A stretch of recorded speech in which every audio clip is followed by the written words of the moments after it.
ये दोनों ने मिलके मुंबई में एक पॉन्जी स्कीम चलाई, 450 लोगों को ठगा। तरीके से आता है तो इसमें जीरो सेंस है कि मैं एक रजिस्टर्ड स्टॉक ब्रोकर हूँ। एक्चुअल में वो एक फेक था।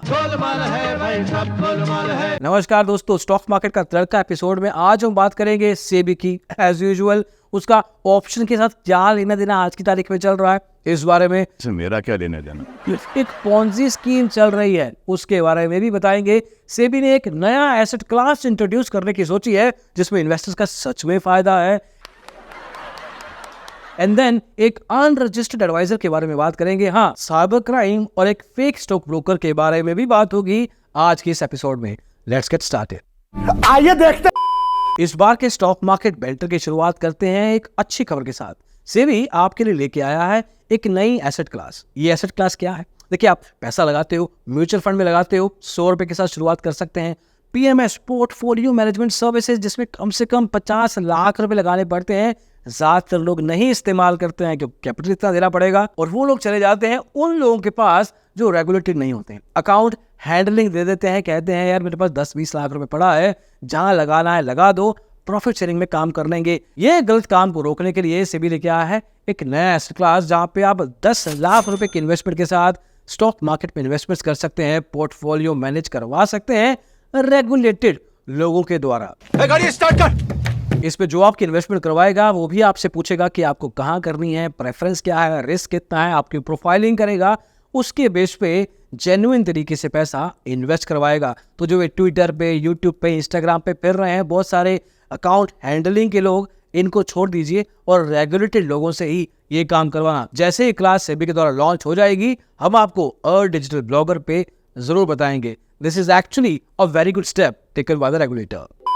दिल्ली के साइबर क्राइम सेल के डीसीपी साहब हेमंत तिवारी जी ने कहा है कि दिल्ली में सिर्फ उस एनसीआर के एरिया में रोज के 700 से 800 शिकायतें आती हैं जहां पे लोगों के साथ साइबर क्राइम हो चुका है, और ज्यादातर केसेस में ये ऑनलाइन ट्रेडिंग या इन्वेस्टमेंट स्कैम्स ही होते हैं। जनवरी से लेकर अभी तक इनके पास करीब 500 करोड़ रुपए के स्कैम रिपोर्ट हो चुके हैं। इसमें दो चीजें ध्यान रखने वाली हैं। पहला, ये सिर्फ दिल्ली के केस है, और दूसरा, ये वो केस है जो रिपोर्ट हुए हैं। ज्यादातर केस रिपोर्ट ही नहीं किए जाते, और रिपोर्ट करना जरूरी है। इनके पास एक केस तो ऐसा भी आया है जिसपे विक्टिम ने 22 करोड़ रुपए गवा दिए। क्यों? क्योंकि उसको कहा गया था कि आपकी इन्वेस्टमेंट करवाएंगे, जो कि एक फेक ट्रेडिंग ऐप थी। अगर आप ऐसे किसी केस में फंसते हैं या आप ऐसे किसी को जानते हैं तो 1930 नंबर जो साइबर क्राइम अक्रॉस इंडिया का एक ही नंबर है, इसमें फोन कीजिए, रिपोर्ट कीजिए, और जितनी डिटेल्स आपके पास है सब भेजिए। इसके बावजूद अगर आपको कुछ समझ नहीं आ रहा कि आपको क्या करना है, तो इस नंबर पे आप हमें भी रीच आउट कर सकते हैं, and we will assist you to take your case forward with the cyber police.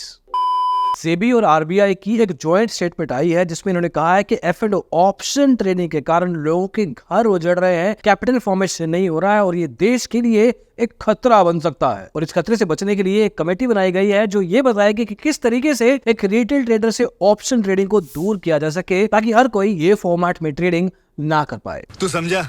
हाँ। नहीं, तू समझा नहीं। लेकिन इसमें एक अजीब बात है, ये सारा का सारा डिसीजन पैसे के बेस पे लिया जाएगा। मतलब जिसके पास छोटा कैपिटल है वो ट्रेडिंग ना कर सके, और जिसके पास बड़ा कैपिटल हो वो कर सकता है। मतलब ये अज्यूम करके चला जा रहा है कि बड़े कैपिटल वाले के पास दिमाग भी बड़ा है, अवेयरनेस ज्यादा है, एजुकेशन ज्यादा है। जिसके पास कैपिटल छोटा है उसके पास ये सब चीजें नहीं है, इसलिए इसको बचाते हैं बड़े कैपिटल वाला अपने आप खुद को देख लेगा। कोई सेंस है इस बात की?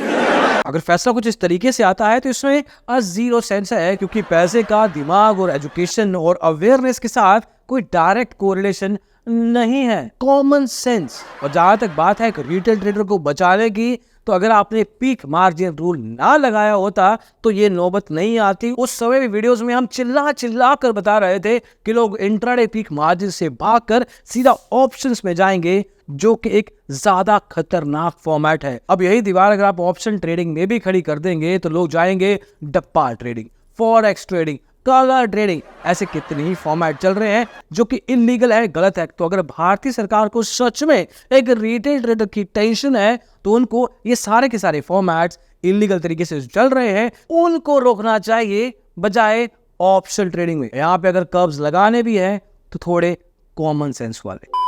अगली खबर में सेबी ने लिया है एक्शन। फाइनली एक अनरजिस्टर्ड एडवाइजर के खिलाफ अभी शिकायत नवंबर 2022 की थी, फाइनली एक्शन 2024 में ले लिया गया है। भगवान की तरह सेबी के घर में भी देर है अंधेर नहीं। स्कैमर का नाम था SM ग्लोबल रिसर्च। अब इस केस में विक्टिम ने कहा कि मेरे को एक दिन फोन आता है, मुझे कहा जाता है कि मैं सेबी रजिस्टर्ड एडवाइजर बोल रहा हूं, अगर आपको हमसे टिप्स चाहिए तो आपको हम प्रॉफिट करवा के देंगे, 5 गुना प्रॉफिट करवा के देंगे। जब कोई ऐसी बातें बोलता है ना दोस्त लोगों, समझ जाया करो कि वो इंसान गलत है, चाहे वो सच में सेबी रजिस्टर्ड ही क्यों ना हो। अब इस केस में ये जनाब लालच के बहकावे में बहक गए, पैसे दे दिए, पहले 75,000 रुपए, उनकी बात सुन की कैपिटल का 1.5 लाख रुपए का नुकसान करवा दिया।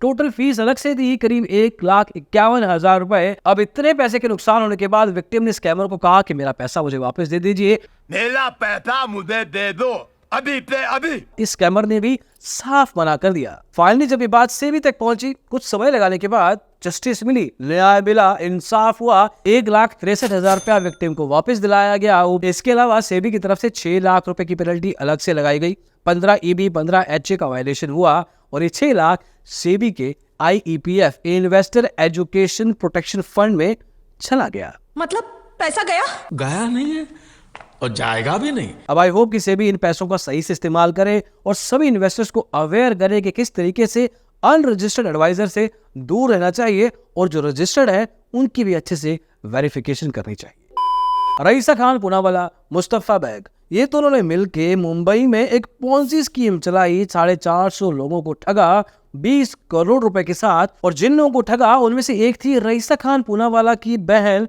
और इसी बहन ने जाके पुलिस में शिकायत लगा दी कि ये कोई इन्वेस्टमेंट नहीं करवा रहे हैं, ये एक पोंजी स्कीम रन कर रहे हैं। अब पोंजी स्कीम क्या होता है इसके बारे में हम आपको बहुत बार बता चुके हैं, जहां पे एक इंसान को बोला जाता है कि आपको गारंटी रिटर्न मिलेंगे, फिर दूसरे से पैसा लिया जाता है, यहाँ से पैसा उठा के इसको दिया जाता है, फिर तीसरे से, ये साइकिल चलता रहता है, इन्वेस्टमेंट कहीं नहीं होती। वैसे हमें सुनने में आया है कि मुंबई के आसपास के एरियाज में भी ऐसी कोई पोंजी स्कीम चल रही है जो कि हजारों करोड़ों रुपए की है और उसमें हजारों लोग अपना पैसा लगा चुके हैं। काफी लोगों ने हमें मैसेज करके, DM करके, ट्वीट पे टैग करके बताया है, ईमेल्स भी आए हैं। तो अगर आप भी ऐसी कोई पोंजी स्कीम में फंसे हैं जहां पे आपको कहा गया है कि महीने के 8-10% आपको रिटर्न मिलेंगे, गारंटी नहीं है लेकिन इतने आ जाते हैं और हम सेबी रजिस्टर्ड स्टॉक ब्रोकर हैं, तो आप समझ जाइए मैं आप ही से बात कर रहा हूं कि ये एक पोंजी स्कीम है और इलीगल है। समझ गए ना? और जो लोग ये स्कीम चला रहे हैं उनसे मैं सिर्फ एक ही बात कहूंगा, वॉच आउट।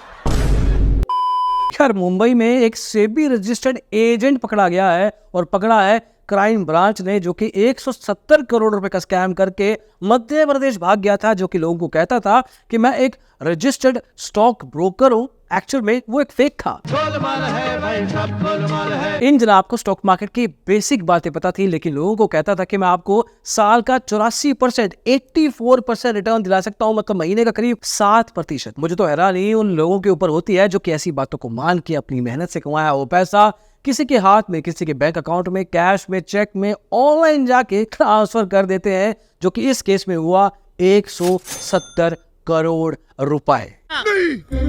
मैं नहीं मानता। और इन जनाब का नाम है आशीष शाह, जो कि 44 साल से हैं, मुंबई के हैं, वर्सोवा मुंबई की एक जगह है, वहां पे इनके खिलाफ शिकायत लगाई गई। मध्य प्रदेश में छतरपुर करके जगह है, वहां से ये जनाब पकड़े गए। तो साला होना ही था। इन्होंने करीब 444 लोगों को बेवकूफ बनाया। वो बेवकूफ ही थे, लेकिन इस स्कैम से पता लग गया कि वो लोग लालची भी थे। लालची और बेवकूफ लोग ही ज्यादातर इस तरह के स्कैम में पकड़े जाते हैं, जो एक बेसिक रिसर्च भी नहीं करते या डिजिटल ब्लॉगर चैनल को नहीं देखते। अगर देखते तो शायद ऐसा ना होता। बात तो सही है। इन जनाब के पास से 4 व्हीकल, 2 फ्लैट, 1900 ग्राम सोना, 25 लाख रुपए कैश पकड़ा गया है, 6 बैंक अकाउंट को फ्रीज करना पड़ा है।